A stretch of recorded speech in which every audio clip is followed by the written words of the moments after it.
It's really important in sales that you don't perceive it as, even if you feel rejection because somebody doesn't like what you had to say, that's about them, it's not about you. But what you really want to do is to say, what could I have done differently?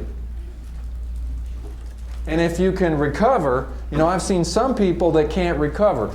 Let's get to my problem when I was in high school. I get up in front of the room and immediately I feel this fear. When I feel the fear, okay, first of all, there's no fear out there, nobody to be afraid of out in the audience. They're not going to throw bricks at me or anything else. The fear is inside me, but I feel it. The feeling of the fear is the biggest problem. The feeling of the fear will cause something to trigger inside of me, and I lose my confidence. I start to get scared, and when I'm scared, I feel the adrenaline get released in me. It's physiological, right? Physiological. That's what we were talking. And what happens is then you're afraid of the fear. Franklin Roosevelt, many years ago, during World War II, or back in those times even before, said we have nothing to fear but fear itself. And I think that's exactly what happens sometimes. We have nothing to fear but fear, rejection, all those kinds of things. When you can recognize these are feelings that I'm producing inside myself, you can get it that you don't have to produce those feelings anymore. Now it takes being able to get up in front. And that's what you're going to do, right? You're going to work on that even more and more than you already have. So we were having a conversation about getting in front of a room and so forth. There's no, you will never learn to overcome the fear of getting in front of a room unless you keep getting in front of a room. And you will never get over the fear of rejection until you continually put yourself right in a situation where people can reject you. And when you feel the feeling, you recognize it's just a feeling and it means nothing. And you go with the confidence that you have something to say. You have something powerful to say. And I've seen effective salesperson that they get not one no, but 2 no's, but 3 no's, and all kinds of stuff that you could perceive as a rejection. And a lot of people would have stopped a long time ago, and they just keep going.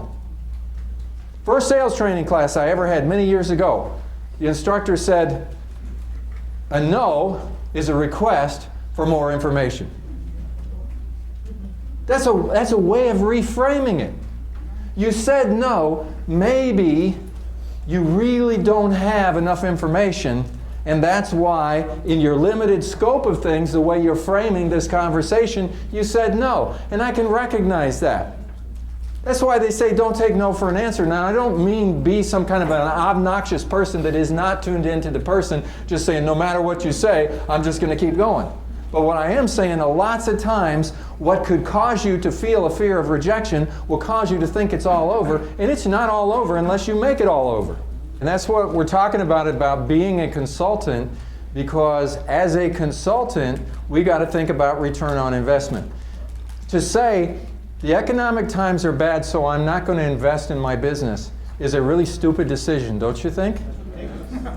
I mean, and I've seen small business people do this over and over and over again. They run scared. And I think that for a lot of small business people, they run scared when the economic climate causes them to realize, oh my gosh, we just didn't even think about it, and we made money, and now we're having a hard time making payroll. So all of a sudden, they start doing stupid things. And so the first thing they say to you is, we don't want to spend any money right now. That is a perfect opportunity. See, that's a no that could be taken as a rejection, or it could be taken as a request for more information because they're not seeing what they need to see. And if you're a consultant who's worth her salt, you will put on your consulting hat at that moment and capture this individual's attention and help them to understand that in this economic climate is the very reason why you need to be looking at what I'm talking about right now. And when you have confidence and conviction and you're able to do that and develop credibility, they will listen because they want to hear a solution for it. They are not happy about what's happening to them, and they want to listen to somebody who can tell them something.